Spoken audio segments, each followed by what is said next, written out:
مولانا محمد وعلى آل سيدنا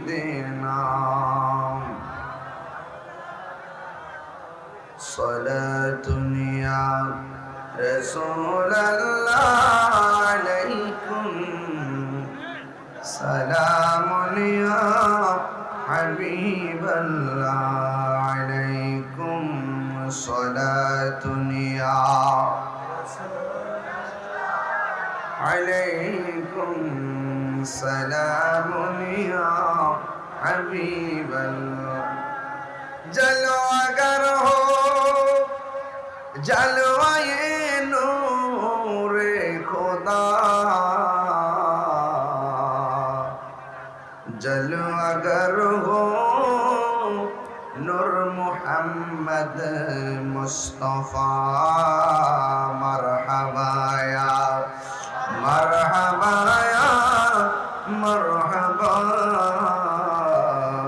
रहमतन लिल आलमीन मरहबा बलगल उला बिकमालिही कशफत दुजा बिजमालिही बलगल उला बिकमालिही बलगल उला कशफत दुजा बिजमालिही हसनत जमीउ खिसालिही सल्लु अलैहि व आलिहि अल्लाहुम्मा सल्लि व सल्लिम व बारिक अलैहि।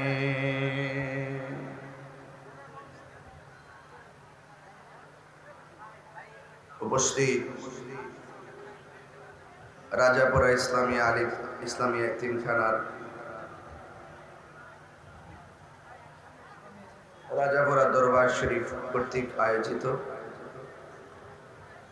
আজিমুসান সুন্নিমা সম্মেলনের সম্মানিত সাজ্জাদার শীল সম্মানিত সদারত যিনি করছেন রাহনুমায়ে শরীয়ত তরিকত হাদি দ্বীন মিল্লাত बदरुल फकाहा अल्लामा अलहाज नदीमुर रशीद रजापुरी अल कादरी साहेब मुंतज़िरुल अली রাজাপুরা দরবার শরীফ ইমামিয়া এতিমখানার উদ্যোগে আয়োজিত এই বিশাল সমাবেশে হাজার হাজার মানুষ, রাস্তাঘাট ব্লক হয়ে আছে।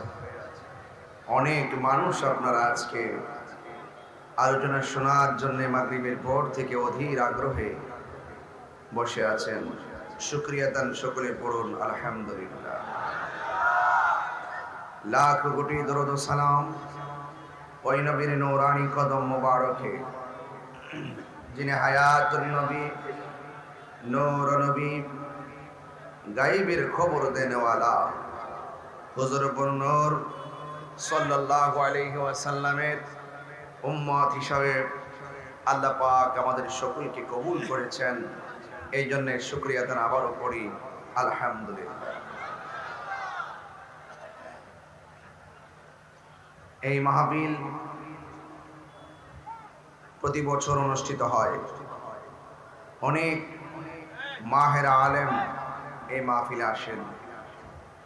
আমি গুনাহগার।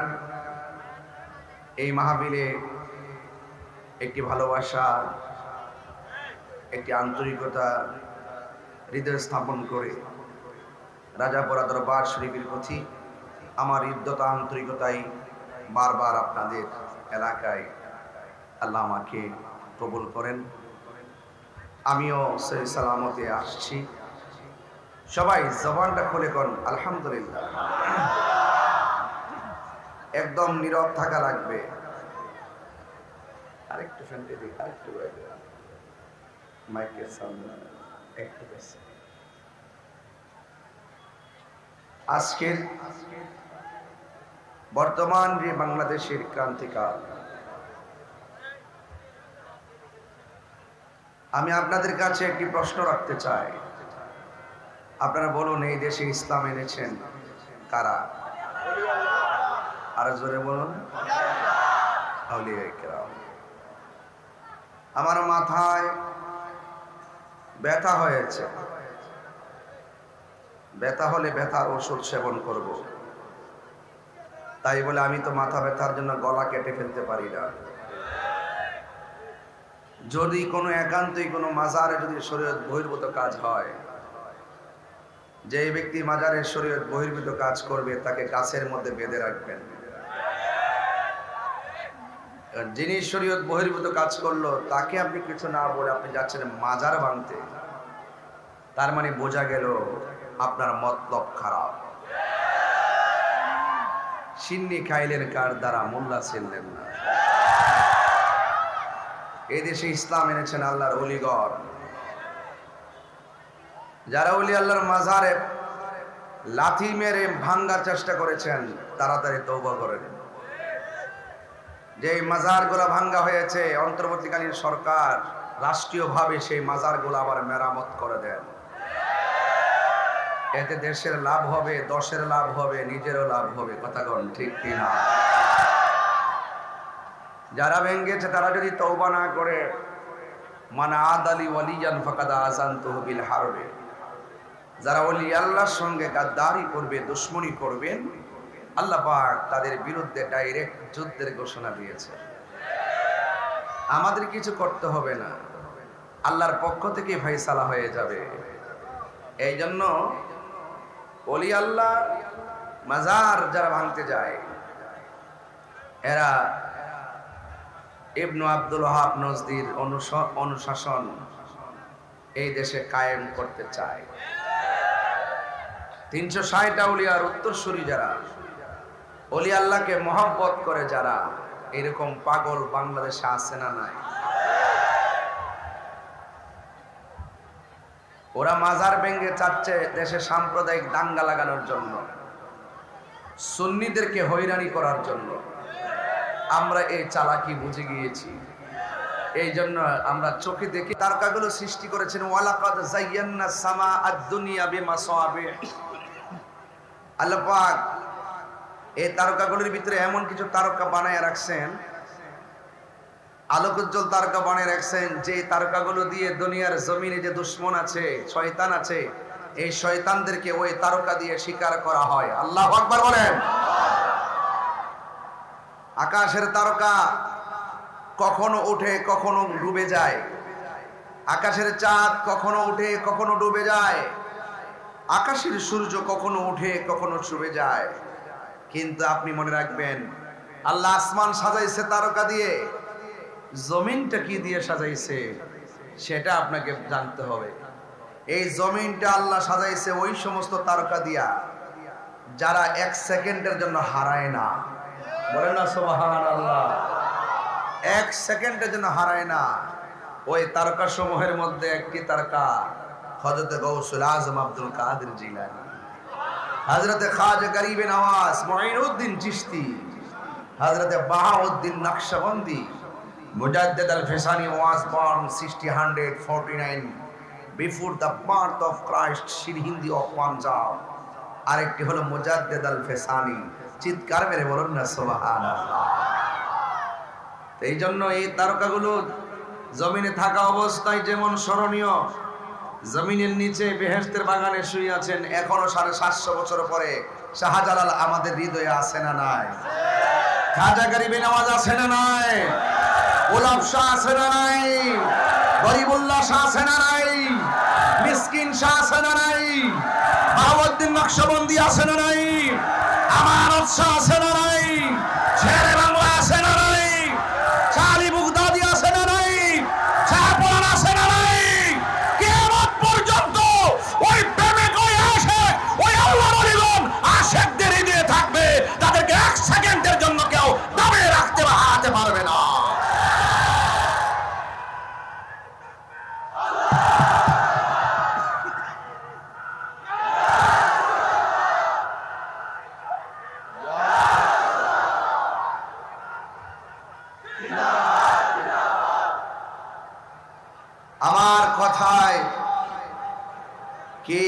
কষ্ট নিবেন না। মাল্লাহুল মাওলা ফালাহুল কুল, যেই ব্যক্তি আল্লাহর হয়ে যায় সারা পৃথিবী তার হয়ে যায়। কি হয়ে যায়? হ্যাঁ। এরপর আজকে যারা জীবিত মানুষ রাজাপুরা এসেছেন, লাকসামের জমিন, চাঁদপুরের জমিন, কচুয়ার জমিন, চান্দিনার জমিনের বিভিন্ন জায়গা থেকে, হাজীগঞ্জের বিভিন্ন জায়গা থেকে যারা এসেছেন, দোয়াভাঙ্গা, কালিয়াপাড়া, নাকি কালিয়াপাড়া, হ্যাঁ, যত জায়গা থেকে আপনারা এসেছেন, হেঁটে এসেছেন, গাড়ি দিয়ে এসেছেন, আমার সামনে বসেছেন, আমি কথা বলছি, আপনারা শুনছেন, আবার আপনার বাড়িতে চলে যাবেন, আপনারা জমিনের উপরে, আবার এই জমিনের নিচে যারা এতিম হয়ে পড়ে আছে তারা চাইলে কিন্তু এখানে আসতে পারছে না। ওয়ামা ইয়াস্তাবিল আহইয়াউ ওয়াল আমওয়াত, এই দুনিয়ার জমিনে যারা জিন্দা এবং যারা মুর্দা তারা কখনো এক হতে পারে না। ইন্নাল্লাহা ইউসমিউ মান ইয়াশা, ওই কবরের নিচে মানুষগুলো কেমন আছে সবাই দেখবে না। ওই কবরের মানুষগুলো কারা, তারা কেমন আছে কেউ তাদের কান্নার আওয়াজ শুনবে না। আল্লাহ বলেন ইন্নাল্লাহা ইউসমিউ মান ইয়াশা, আল্লাহ পাক যাকে ইচ্ছা করে ওই কবরের ভিতরে তারা কেমন আছে আমার আল্লাহ তাদেরকে দেখা এবং শোনার ক্ষমতা দান করে। আরো বড় করে বলেন না সুবহানাল্লাহ। বলেন, খুব মনোযোগ দিতে হবে। ওই চোখ আপনাকে হাসিল করতে হবে, ওই নজর আপনাকে হাসিল করতে হবে, ওই কান আপনাকে সাধন করতে হবে, ওই জবান আপনাকে লালন করতে হবে, ওই হৃদয় আপনাকে ধারণ করতে হবে। এই জন্য যুবক ভাইয়ের আমার, এমন জীবন তুমি করিবে গঠন, মরণে হাসিবে তুমি কাঁদিবে ভুবন। এই জন্যই যারা নিচে আছে কেমন আছে আমি জানি না, তাই তো আল্লাহর হাবিব রাস্তা দিয়ে যাচ্ছেন, গুরুস্থানের ভিতরে ঢুকেছেন, ঢুকেই দেখতেছেন সুন্দর নতুন গুরুস্থান, মনে হয় কয়েকশো লাশ দাফন করা হয়েছে। রাসূল প্রথম কবরের পাশে গেলেন, মুচকি হাসি দিলেন। একটু বড় করে বলতে হবে সুবহানাল্লাহ। বলেন, দ্বিতীয় কবরের পাশে গেলেন, আল্লাহর হাবিব মুচকি হাসি দিলেন। যাইতে যাইতে যাইতে যাইতে শতকরা 99% কবরের পাশে গিয়ে আল্লাহর হাবিব মুচকি হাসি দিলেন। সাহাবায়ে কেরাম বললেন, ইয়া রাসূলুল্লাহ, আপনি সব কবর দেখে দেখে মুচকি হাসি দিলেন কেন? ওই তো কোরআনের আয়াত মনে হয়ে যায়, ইন্নাল্লাহা ইউসমিউ মান ইয়াশা। আল্লাহ রাব্বুল আলামিন বলেছেন, আমি যাকে পছন্দ করি, আমি যাকে ক্ষমতা দেই, সে কবর নিচে তারা কেমন আছে জানেন, দেখেন। এই জন্য রাসূল বলতেছেন, সাহাবীরা রে, আজকে গুরুস্থানে আইসা বেশ ভালো লাগতেছে। আমি নিজে তাকায়া দেখতেছি গুরুস্থানের প্রত্যেকটা মাইয়েতের বডির নিচে জান্নাতের গালিচা বিছায় রাখা হয়েছে। আল্লাহর হাবিব দেখার ক্ষমতা আছে না নাই? ইন দি মিন টাইমে একটু সামনে যাওয়ার পর আল্লাহর হাবিব চোখের পানি ফেলে কান্না শুরু করলেন। সাহাবায়ে কেরাম বলেন, ইয়া রাসূলুল্লাহ, একটু আগে আপনি হাসলেন, এখন আপনি কাঁদছেন কেন? আল্লাহর হাবিব বলেন, এই সাহাবীরা, আমাকে প্রশ্ন করছো, আমি নবী যাহা দেখি তোমরা তা দেখো না, আমি নবী যাহা শুনি তোমরা তা শুনো না, এই জন্য আমাকে প্রশ্ন করেছো। বেশ ভালো কথা, আমি যা বলি তা লালন করো, আমি যা বলি বাস্তবায়ন করো। তাড়াতাড়ি বাজারে যাও, বাজারে গিয়ে এলান করে দাও, এই গুরুস্থানে কয়জন মানুষ কয়জনকে দাফন করেছে, তার আত্মীয় স্বজন, সন্তান দাফন করলে মা বাপ আসবে, ভাই ভাইকে দাফন করলে ভাই আসবে, ভাই, এই যারা যারা আত্মীয় স্বজন এই গুরুস্থানে দাফন করেছে তারা যেন প্রত্যেকের কবরের পাশে এসে দাঁড়ায়। তখন সাহাবায়ে কেরাম এলান করে দিলেন একটি বিশেষ বিজ্ঞপ্তি। সরকারে কায়নাত নূরে মুজাসসাম হায়াতুন নবী এলান করেছেন, আগামীকাল আপনারা যারা এই গুরুস্থানের ভিতরে লাশ দাফন করেছেন, আপনারা সবাই যার যার আপনজনদের কবরের পাড়ে দাঁড়াবেন। সবাই লাইন ধরে ধরে আপনজনদের কবরের পাশে দাঁড়াইছে। সকল মানুষ অপেক্ষা করতেছে ওই কবরের দিকে, যেই কবরে আল্লাহর হাবিব চোখের পানি ফেলে কান্না করেছেন। ওই কবরের পাড়ে গিয়ে আল্লাহর হাবিব চোখের পানি ফেলে কান্না করেছেন। কিন্তু কেন কেঁদেছেন আল্লাহর হাবিব সেটা বলেননি। আল্লাহর হাবিব তা বলেননি, কিন্তু সাহাবায়ে কেরাম একদম অপলক দৃষ্টিতে সেখানে তাকিয়ে রয়েছে ওই কবরের পাশে কে আসে। কিন্তু সাহাবায়ে কেরাম দেখতেছেন যে এই কবরের পাশে দাঁড়িয়ে রাসূল কান্না করেছেন, ওই কবরের পাশে লাঠি বর করে করে একটা বুড়া মহিলা এসে দাঁড়িয়ে গেছে। আর বড় করে বলবেন না আল্লাহু আকবার। গভীর মনোযোগ,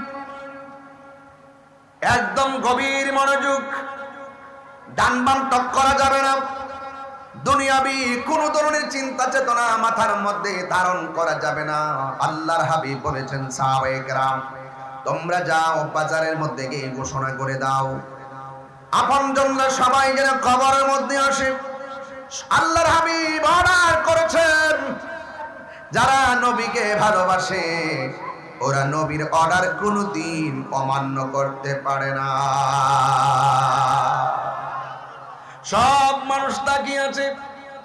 ওই মুহূর্তে আল্লাহর হাবিব সাল্লাল্লাহু তাআলা আলাইহি ওয়াসাল্লাম ওই গুরুস্থানে, সুবহানাল্লাহ কোনা রে, ওই মহিলাটা লাঠি বহর করে করে যখন কবরের পাশে দাঁড়ায় গেলেন, ওই মুহূর্তে মহিলা কবর পারে দাঁড়ানোর পরে আল্লাহর হাবিব ডাক দিয়ে বলেন, মা আপনি কেন এই কবরের পারে কেন আপনি দাঁড়াইছেন? মহিলা ডাক দিয়ে বলে, ইয়া রাসূলুল্লাহ আপনি অর্ডার করেছেন তাই আমি কবরের পারে এসেছি। ইয়া রাসূলুল্লাহ, ইয়া হাবিবাল্লাহ, নবী গো আমি এই কবরের পারে দাঁড়াইছি, এই কবরের ভিতরে আমার একজন আপন আছে। ডাক দিয়ে বলে, কে? মহিলাটা ডাক দিয়ে বলে, ইয়া রাসূলুল্লাহ এই কবরের পারে, কবরের ভিতরে আমার একটা সন্তান আছে, এই সন্তানটা আমার আগেই মারা গেছে, এই কবরের ভিতরে দাফন করা হয়েছে। বন্ধুরে আমার, ও রাজা গোরার বন্ধুরা, আল্লাহর হাবিব ডাক দিয়া বলে, মা গো মা আপনি যে এখানে দাঁড়ায় আছেন আপনি জানেননি কবরের ভিতরে আপনার সন্তানটা কেমন আছে? ইয়া রাসূলুল্লাহ আল্লাহ এবং রাসূল ভালো জানে। ইয়া রাসূলুল্লাহ নবী গো আল্লাহ এবং আপনি নবী ভালো জানেন। এই কথা বলার পর আল্লাহর হাবিব ডাক দিয়ে বলে, মা গো এই গুরুস্থানে আসার পরে আমি দেখলাম সব কবরের মানুষগুলার বডির নিচে আমার আল্লাহ জান্নাতের গালিচা বিছায় রাখছি, একমাত্র আপনার সন্তানের বডির নিচে জাহান্নামের বিছানা বিছায় রাখছি। এই সন্তানটা কবরে বড় কঠিন বাসা করে কাঁদতেছে। যুবক ভাইরা আমার, মহিলাটা যেই মাত্র শুনলো তার সন্তানটা কবরের ভিতরে জাহান্নামের আগুনে জ্বলতেছে, ওই মুহূর্তে মহিলা সন্তানের মা হইল, মা সন্তানের জন্য কান্নাকাটি না করে মা মুস্কি মুস্কি হাসতেছে। আল্লাহর হাবিব জিজ্ঞাসা করে, মা মা সন্তানের জন্য কত পাগল? ও মা সন্তানের জন্য মা কত পাগল, কিন্তু আপনি সন্তানের আযাবের কথা শুই না কান্নাকাটি করলেন না, আপনি কেন গো চোখের পানি পালায় না কান্না করে হাসি দিলেন? এবার মহিলাটা ডাক দিয়া বলি, ইয়া রাসূলুল্লাহ ইয়া হাবিবাল্লাহ আমি কেন হাসতেছি জানেননি? আমি আল্লাহর শুকরিয়া আদায় করে হাসতেছি। কই কেন? আমার সন্তানটারে আমি 10 মাস 10 দিন পেটের মধ্যে ধারণ করেছি, এমন কোন রাত্র নাই যেই রাত্রে আমার সন্তানের লাথি খাইয়া আমার ঘুম ভাঙে নাই। আমার কাঁচা ঘুমের ভিতরে সন্তান পেটে লাথি মাইরা কলিজায় লাথি মাইরা আমার ঘুমটা ভাঙ্গা ফেলাইছি। এমন কোন দিন নাই খাইতে বসলে আমার সন্তান আমার পেটের মধ্যে লাথি মেরেছে, আর সন্তানের লাথি খাইয়া আমার খাবারের প্লেট আমি রেখে দিয়েছি। এমন ভাবে রাতের বেলা লাথি খাইয়া রাত্র আমি কাটাইছি চোখের পানি ফালাইয়া ফালাইয়া, কিন্তু সকালবেলা কাউকে আমি বুঝতে দেই নাই সন্তানের ব্যথায় কান্না করেছি, মানুষের সামনে হাসি মুখে কথা বলেছি। আল্লাহু আকবার বলেন না কেন? মানুষের সামনে আমি হাসি মুখে কথা বলেছি, কিন্তু সন্তানের বাবার কাছেও আমি বলি নাই। দাইমারা বলেছে আমি যখন প্রসবের ব্যথায় কাতরাতেছিলাম, আমি নাকি বারবার আমি বেহুশ হয়ে গিয়েছিলাম। আমি যখন সন্তানটাকে দাফন সন্তানটাকে আমি যখন প্রসব করব ওই মুহূর্তে নাকি আমি বেহুশ হয়ে গেছি। মানুষ আমারে বলছিল হুশ হওয়ার আসার পরে আমি নাকি মরে গিয়েছিলাম, মর্মে সবাই ধারণা করেছে। ইয়া রাসূলুল্লাহ, এমন ভাবে আমি সন্তানটারে তিলে তিলে ধারণ করেছি।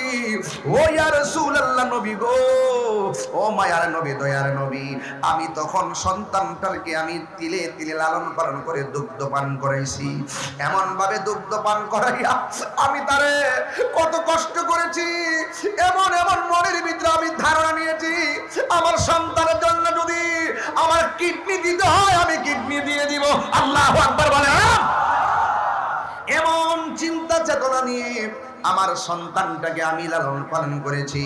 দিন যত যাইতেছে ছোট থেকে সন্তান বড় হইতেছে, বড় হওয়ার পরে আমি আস্তে আস্তে বয়স হইতেছে, আমি বৃদ্ধ হয়ে যাচ্ছি, কিন্তু আমার সন্তানটাকে আমি কোলে পিঠে মানুষ করেছি। সন্তান এখন বড় হয়েছে, সন্তান যখন প্রতিষ্ঠিত হয়ে গেল ওই মুহূর্ত থেকে সন্তান আর আমার খবর নেয় না, আমারে দেখতে পারে না। একবার দুইবার তিনবার আমার প্রতি এমন কষ্ট দিয়েছে, কষ্টের কিস্তিমূলা চালাইয়া আমার কষ্টের মাত্রা দেয়ালের সঙ্গে লাগাইয়া দিয়েছে। আমি আর সহ্য করতে পারি নাই। আল্লাহু আকবার বলবেন না? হ্যাঁ যুবক আমার, ওয়াজ শুধু শুনলে চলবে না, বাড়ির মধ্যে ওয়াজটা নিয়ে যাওয়া লাগবে। আপনারা জবান খুলে বলুন, আমার নবী আপনার নবী উম্মতের জিম্মাদারি নেওয়ার ক্ষমতা আছে না নাই?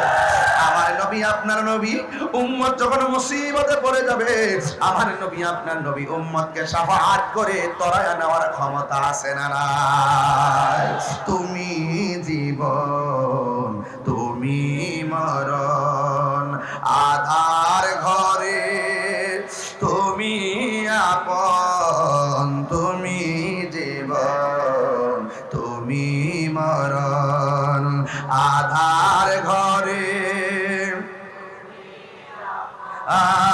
তুমি মোদের পাহাড়ের তরি, তুমি মোদের, সাউন্ডটা তুলে দেন,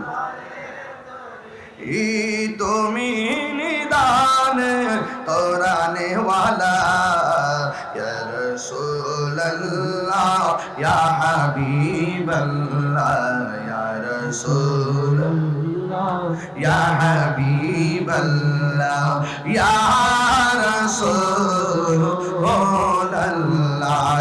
তুমি মোদের আশার আলো, তাই তো তোমায় বাসি ভালো, তুমি মোদের আশার আলো, তাই তো তোমায়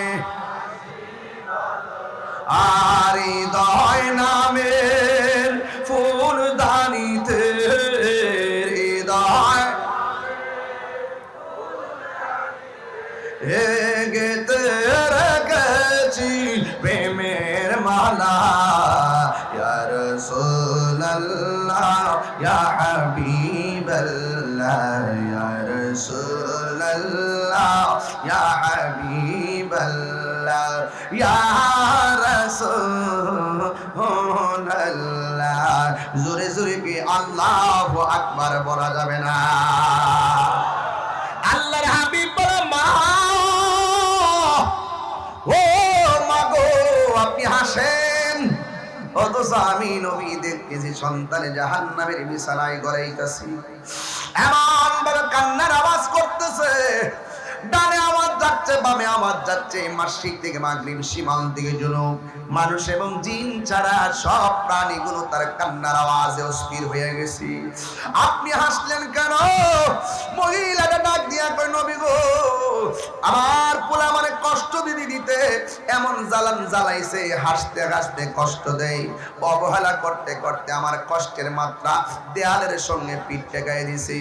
আমি আর সহ্য করতে পারি নাই, আমি দুইটা হাত আল্লাহর কাছে বাড়ায় বলছি, আল্লাহ এই সন্তানের কষ্ট আমি আর সহ্য করতে পারি না, ও আল্লাহ তুমি সন্তানটারে তুমি তুমি তুমি আমার সন্তানটাকে শাস্তি দিও। এই জন্য আমি হাসতেছি জানেননি, আল্লাহর কাছে আমি হাত বাড়াইছি, সন্তান কষ্ট পাইতেছে আমার কোনো আপত্তি নাই। আমি পাগলনির আমি কাঙ্গালির ডাকছে আমার আল্লাহ শুনেছে, এই জন্য আমি আনন্দে হাসতেছি। আর বড় করে বলেন আল্লাহু আকবার। যুবক ভাইরা আমার, এবার নবী আমার কি বলে? নবী আমার আল্লাহরে ডাক দিয়ে, আল্লাহ আমি এনে কবর আযাবটা দেখতেছি, মহিলাটা তো কবর আযাব দেখে না। যদিও মহিলাটা হাসতেছে, মা হাসতেছে, সন্তানের কষ্ট শোনার পরে তার মন গলে না। ও আল্লাহ আমি নবী তোমার কাছে আহ্বান জানাই, মুনাজাত করি, আমি তোমার কাছে ফরিয়াদ করি, মহিলাটার সন্তান কবরের ভিতরে যেইভাবে জ্বলতেছে এই দৃশ্যটা মাকে একবার দেখায়া দাও। আপনারা জবান খুলে বলেন, নবী যদি বলে দেখায়া দাও, আমার আল্লাহ দেখাইবে কি দেখাইবে না? নবীর মতন মুস্তাজিবু দাওয়া পৃথিবীর কেউ না। নবী যদি বলে দাও, আল্লাহ দিবে, কথা কোন ঠিক কি না? নবী যদি বলে আল্লাহ আমার উম্মতকে মাফ করে দাও, আমার আল্লাহ উম্মতকে মাফ করে দিবে, কথা বলেন ঠিক কি না? নবী যদি বলে আল্লাহ এটা আসামি, আল্লাহ বলে আমি ছাড়তাম না। নবী যদি বলে আল্লাহ ছেড়ে দাও, আমার আল্লাহ আমার নবীর সুপারিশ কবুল করবে কি করবে না?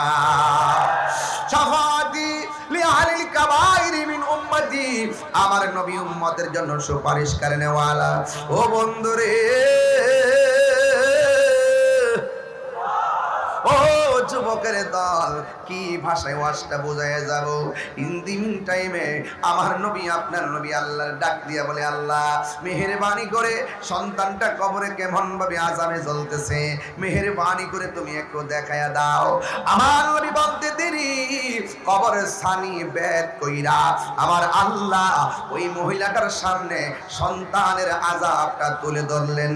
যেই মাত্র সন্তানটা আযাবটা দেখলো, মা তো মাই, হাজার কষ্ট মারে দিলেও সন্তান মার সামনে একবার মা কইয়া ডাক দিলে মা দুঃখিনীর সব কষ্ট মাটি হয়ে যায়, কথা কোন ঠিক কিনা? জান্নাতের চাবি আমার মা, মা গো জান্নাতের চাবি আমার মা। বলেন না জান্নাতের চাবি মা গো, জান্নাতের চাবি আমার মা। মা হাজার বেঁচে নাই, তার মতো দুঃখী নাই। মা হাজার দুঃখী নাই, খালা ফুফু মায়ের মতো না। আমার গো জান্নাতের চাবি আমার মা। এই পোলাপান বেশি লরস্কার, বহুত পোলাপান আছে হাসতে হাসতে মার কলিজা ভাঙ্গা টুকরা টুকরা করে ফেলাইছে। বহুত সন্তান আছে টাকা রুজি করে বটে, কিন্তু মার খবর নেয় না, কথা বলেন ঠিক কিনা? বহুত সন্তানের কারণে বাপ রাজাপুরায় চোখের পানি ফেলে কান্না করে। তোমার মতন মুরিদ রাজাপুরা দরকার নাই, যেই মুরিদে বাপ মারে কষ্ট দেয়, কথা বলেন ঠিক কিনা? আজকে ওয়াদা করতে হবে অন্তত পক্ষে কবর আযাবের চিন্তা আর মা বাবার মনে কষ্ট দিলে কি হবে আমি তার স্বরূপ উন্মোচন করতেছি। এখানে ম্যাক্সিমাম যুবক এসেছেন। যুবক, তোমার টাকার দরকার, মার কদমে হাত লাগায় দাও, দেখবা রিজিকের মালিক আল্লাহ তোমাকে সহজ করে দিয়েছে। আমরা তো জায়গা চিনি না। এবার মা কি কয় শুনেন, আযাব দেখার পরে এবার মার উত্তরটা কি শুনেন। নবী বলছেন আল্লাহ দেখায় দাও, দেখায় দিছে। আজকে এখানে যারা মনে এখানে যারা এসেছেন, যারা এই মাহফিলে এসেছেন, তাহিরি সামনে বসে ওয়াজ করে শুনবেন। ওয়াজ অনেক ভাল লাগে। কানের মধ্যে কয়েকজন এসে একটা বলে গেছে, হুজুর আপনি আজান দিয়েন, আরেকটা এসে কয়ে গেছে হুজুর এই গজলটা গায়েন, আরেকজনকে হুজুর এই গজলটা গায়েন। বহুত আপত্তি, বহুত দাবি, কিন্তু সব দাবির মাঝখানে আমারও তো একটা দাবি করার অধিকার আছে, কথা কোন ঠিক কিনা? এই সাউন্ড এটা তুললে দেন, হার্ড হয়ে গেছে। আমারও তো একটা অধিকার আছে, কথা কোন ঠিক কিনা বলেন? আমার অধিকার থেকে আমি বলবো, আল্লাহর ওয়াস্তে আজকের মাহফিল থেকে যাওয়ার পরে আমরা কোনোদিন মা বাপকে কষ্ট দিব দয়ন্তার নকার। কারা কারা রাজি আছেন দুই হাত তুলে দেখাই দিবেন ইনশাআল্লাহ।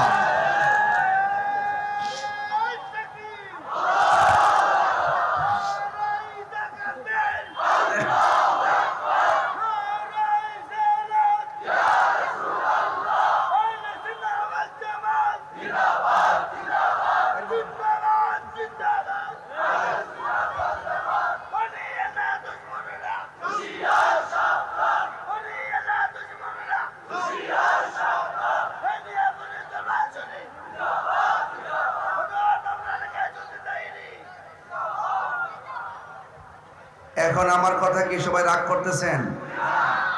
যে পিসাব কইব যে মা বাবার খেদমত, এখন ঠিক আছে, এখন বাবা ঠিক, আর মিউজিক তো এমনি ঠিক, মিউজিক এটা তো স্পেশাল। এই যে পিসা হুজুর বলবে মা বাবার খেদমত লাগতো না, আমরা দুইজন তরিকতের কাজ করি, আমাদের পিসা হুজুর এখানে বসা আছেন, পিসা বলবে যে পিসা বলবে মা বাবার খেদমত লাগতো না, এই পিসাবরে আমরা মানি না।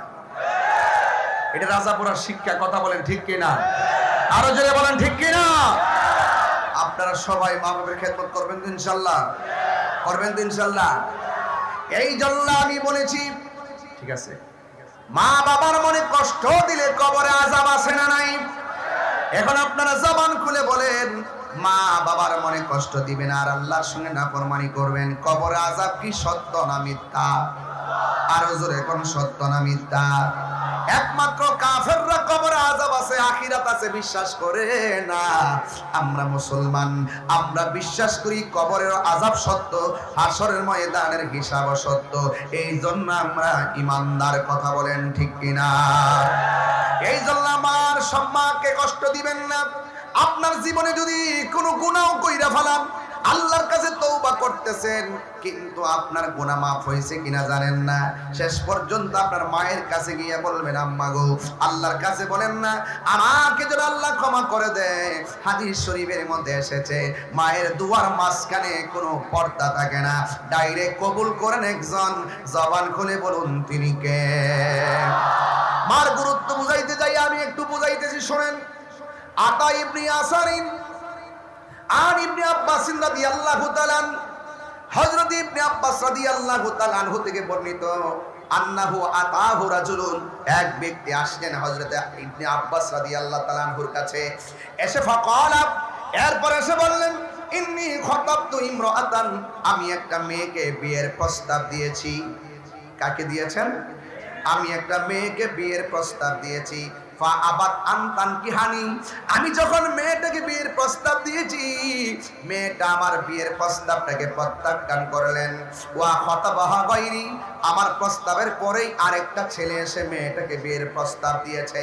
ফা আহাব্বাত আন তানকিহাহু, শুধুমাত্র প্রস্তাব দেওয়ার পরে শুধুমাত্র বিয়েই বসে না, ফা আহাব্বাত, মেয়েটা পছন্দ করলো, ওই ছেলেটাকে পছন্দ করলো, আনতান কি হাহু, তার বিয়ের প্রস্তাবে মেয়েটা রাজি হয়ে গেছে। রাজি হওয়ার পরে ছেলের সঙ্গে মেয়ের বিয়ে হয়ে গেছে। ফাকিরতু আলাইহা ফাকাতালতুহা, আমি যখন দেখলাম মেয়েটা আমাকে পছন্দ করে নাই, আমার বিয়ের প্রস্তাবটা মানে নাই, অন্য একটা ছেলের কাছে মেয়েটা বিয়ের প্রস্তাবে রাজি হয়ে গেল। যেই মাত্র আমি দেখলাম মেয়েটা বিয়েতে রাজি হয়ে গেছে, মেয়েটার সঙ্গে ছেলেটার বিয়ে হয়ে গেছে, ছেলের সঙ্গে মেয়েটার বিয়ে হয়ে গেছে।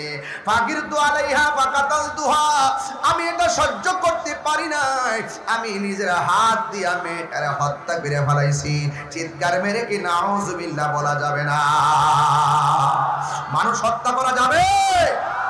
একটা ছেলে মেয়েকে পছন্দ হতেই পারে। আজ যুবক, অনেক পোলাপান মা বাপকে ওভারটেক করে, বাপের না জানাইয়া, মারে না জানাইয়া অবৈধভাবে সম্পর্ক কইরা ছেলে মেয়ে দুইটা বাড়ি ছাড়া বাইগা যায়, এমন সন্তান আছে না নাই?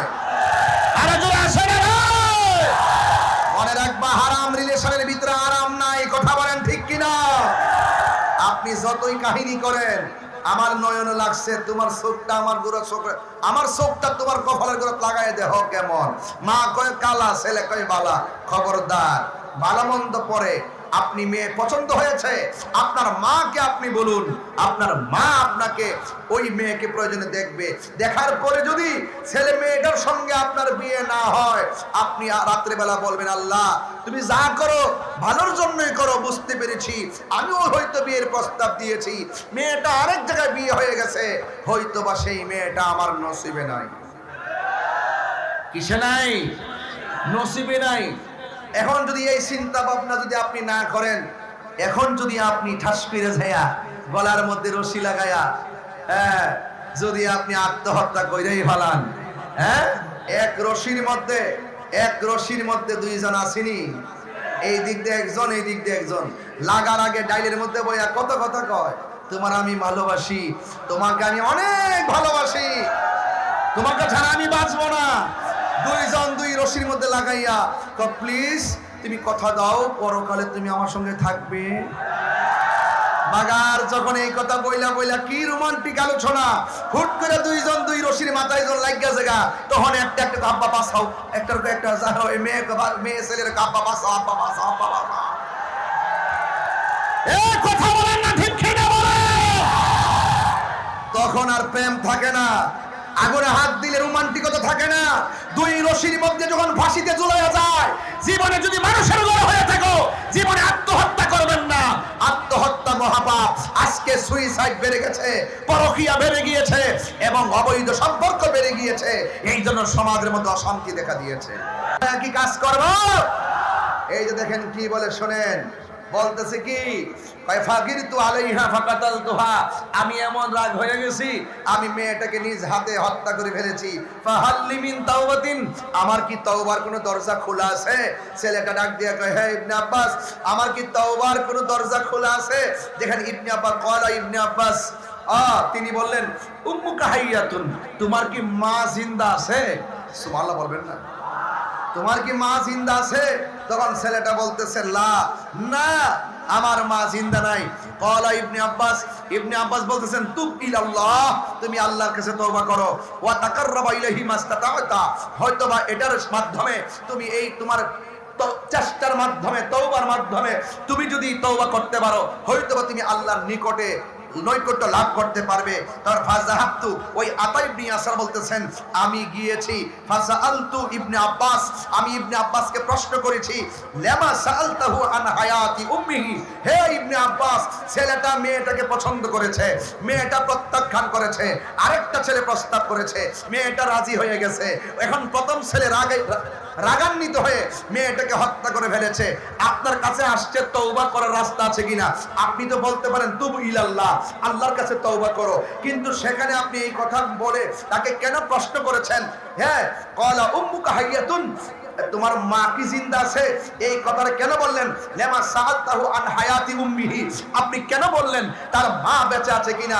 ফাকালা ইবনে আব্বাস, ইবনে আব্বাস বললেন, ইন্নী লা আলামু আমালান, আমি এমন উত্তম কোন অধিক আমল আমি জানি না, এত উত্তম আমল আকরাবু ইলাল্লাহ, আল্লাহর কাছে এতই পছন্দনীয় ওই কথাটা, ওই দোয়াটা, ওই আমলটা কি? কই মিন বিররিল ওয়ালিদাতি, সন্তান যখন মা সেবা করে, ওই সেবা করার মাধ্যমে মা সন্তানের জন্য যে দোয়াটা করে, এটার মাঝখানে কোনো পর্দা থাকে না, ডাইরেক্ট কবুল হয়ে যায়। আমি কি বোঝাতে পেরেছি আপনাকে?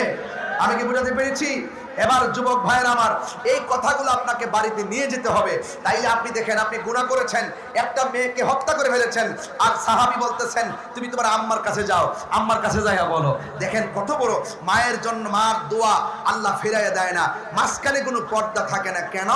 আল্লাহ পাকের হাবিব বলছেন, এ সাহাবায়ে কেরাম, আমি কি তোমাদেরকে ওই তিনটা কথা বলে দিব না? যে কি কি কথা? ভাই বিহি ক্বালা হাদাসানা মুসাদ্দাদুন ক্বালা হাদাসানা বিশর ইবনে الفضل قال حدثنا الجرير عن عبد الرحمن بن ابي بكر عن ابيه قال رسول الله صلى الله تعالى عليه وسلم الا انبئكم باكبر الكبائر, আমি কি তোমাদেরকে কবিরা গুনাহের মধ্যে, অসংখ্য কবিরা গুনাহ, ওই কবিরা গুনাহের মধ্যে বড় তিনটা গুনার কথা কি আমি তোমাদেরকে বলবো না?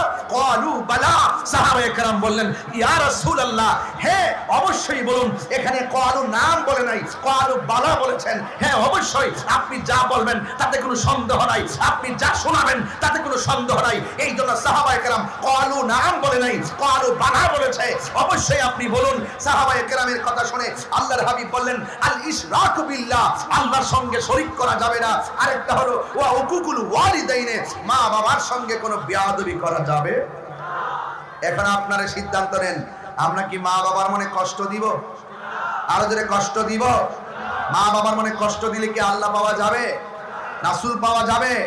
এই জন্য খবরদার পোলাপান, আজকে থেকে ওয়াদা করো, কোন ধরনের ফেক আইডি হোক আর রিয়েল আইডি হোক, কোন মেয়েকে মেসেঞ্জারে মেসেজ পাঠাবি না, কোন মেসেঞ্জারে ভিডিও কলে কথা হবে না, হোয়াটসঅ্যাপে ভিডিও কলে কথা হবে না, এই মধ্যে কোন মেয়ের সঙ্গে ভিডিও কলে কথা হবে না। আজকে তুমি তাকে হয়তো আপন জেনে ভিডিও কলে কথা বলছো, একদিন দেখবা কোনো না কোনো কারণে খোদার গজব যখন এই অবৈধ সম্পর্কের মাঝখানে চলে আসবে, এই মেয়েটা তোমাকে ব্ল্যাকমেইল করে সমাজে কলঙ্কিত করে দিবে। কারণ হারামের মধ্যে কোনো আরাম। এই তোমাকে যাবতীয় পাপ কাজ থেকে মুক্ত দিবে হুব্বে রাসূল, নবীর মহব্বত। কথা বলেন ঠিক না বেঠিক? নবীর মহব্বত যার অন্তরে থাকবে, তার অন্তরে নবীর মহব্বত থাকবে, সে কখনো আল্লাহর সঙ্গে নাফরমানি করবে না। যে নবীকে ভালোবাসবে সে কখনো নবীর সঙ্গে নাফরমানি করবে না। এই জন্য যুবক ভাইরা আমার, আমরা রাসূলকে ভালোবাসতে চাই কি চাই না? ভালোবাসবো।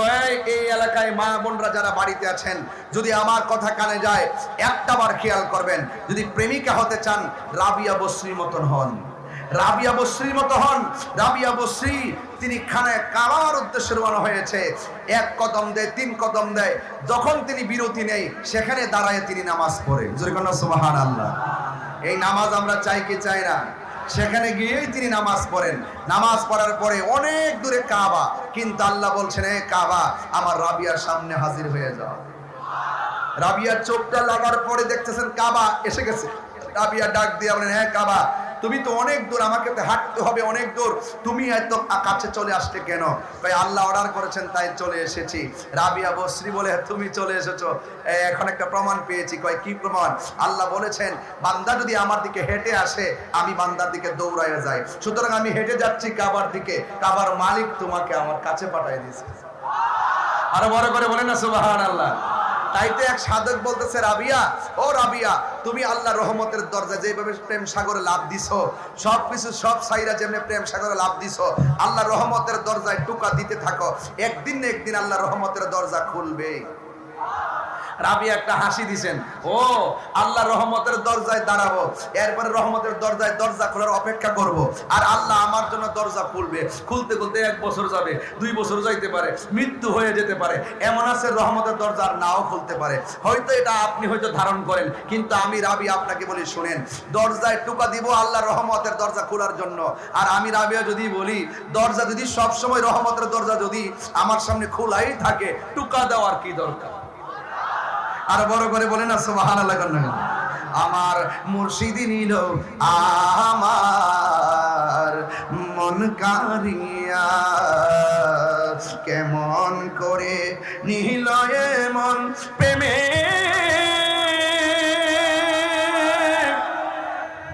এরি ডাক দিয়া গো, আমার মুর্শিদ নিল আমার মন কারিয়া। ঠিক না? হে রাসূল তোমায় ভালোবাসি, অন্তর সদয় মুখে না, জান্নাতের আশায় নয় হে রাসূল, জাহান্নাম কেউ ডরি না। ঠিক না? দেখা দাও রাসূলুল্লাহ। একটু জিকির হবে না আজকে ইনশাআল্লাহ? জিকিরের পক্ষে কে কে আছেন একটু হাত তুলে দেখে আসেন। এলাকার মানুষ জিকিরে খুব পাগল লাগে। মারহাবা। আস্তে ছটফট ছটফট করে গো নবী অন্তরে, কাছে আইসা ভালোবাসা, কাছে আইসা জানাও না বুকে পাগলা রে, ছটফট ছটফট করে গো নবী অন্তর। সবাই রাজি আছেন তো? রাজি আছেন ইনশাআল্লাহ? তাইলে আজকে একটা জিকির দিয়েই যাবো ইনশাআল্লাহ। মারহাবা জোরে কোন ইনশাআল্লাহ। আর আমার কাছে কাগজ আইসা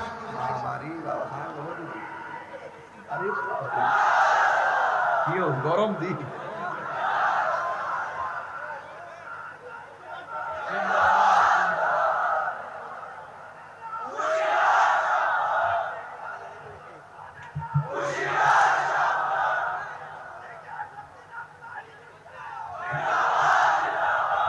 এটা কি গলা না মাইক রে?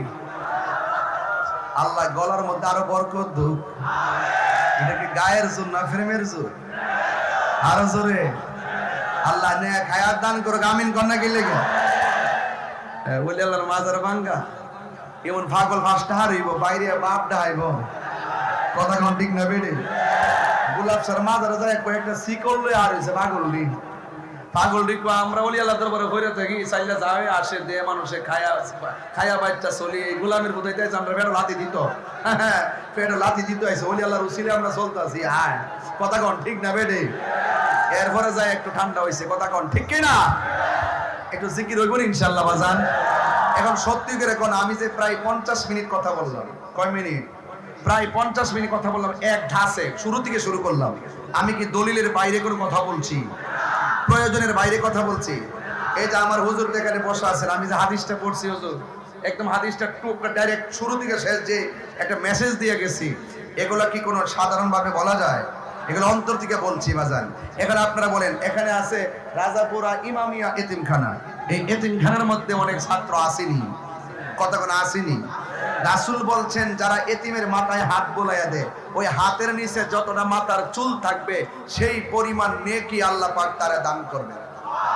আবার রাসূল আরেকটা জায়গায় বলছেন হাশরের ময়দানে 7 শ্রেণীর মানুষের মাথার উপরে আরশে আজিমের ছায়া থাকবে এর মধ্যে এক শ্রেণীর মানুষ হলো যারা দান করে যারা কি করে তা আমি যে মা বাপের কথা বলছি আমি কিন্তু ইচ্ছা করলে 2 ঘন্টা ওয়াজের একটা বিষয় তুলতে পারতাম আমি তুলি নাই জানি যে ফিনিশিং দিতে পারবো না এই জন্য যেটা আমি বুঝাইতে পারবো সামাজিকভাবে সেটাই আমি আলোচনা করেছি এরপর কিছু কথা বলবো একটু পরে তবে একটা কথা বলতে চাই আপনারা এই মাদ্রাসার এতিমখানার প্রতি আপনাদের একটু আর্থিকভাবে যদি কিছু সহযোগিতা করেন এটা কি আপনারা লস মনে করবেন একটা মার পাগল দাঁড়ায় কত হুজুর আমি এই এতিমখানার জন্য পকেটে করে 5,000 টাকা নিয়ে আসলাম 10,000 টাকা নিয়ে আসলাম অথবা 1,000 টাকা নিয়ে আসলাম এমন কেউ আসেননি নিচে 1 উপরে 5 এমন একজন লোক আসেননি হুজুর আমি নিয়ে এসেছিলাম কে দিবেন দেন তো দেখি মা বাবার